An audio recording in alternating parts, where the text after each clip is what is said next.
சுற்றி இருக்கிறவங்க ஏதோ ஒன்று சொல்லிக்கிட்டே தான் இருப்பாங்க. ஆனால் நம்ம செய்ய வந்த வேலைன்னு ஒன்று இருக்குல்ல. அப்போ மரியாதைலாம் எதிர்பார்க்க கூடாதுங்கிறீங்க.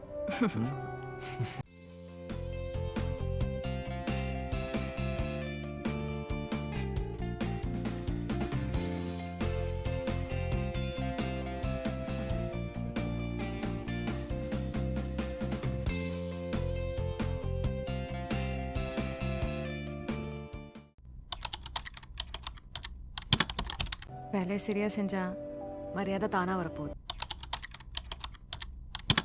நாம செம்மையா வாழ்ந்து காட்டுறது தான் நம்ம வாழவே கூடாதுன்னு நினைக்கிறவங்களுக்கு நாம கொடுக்குற பெரிய தண்டனை.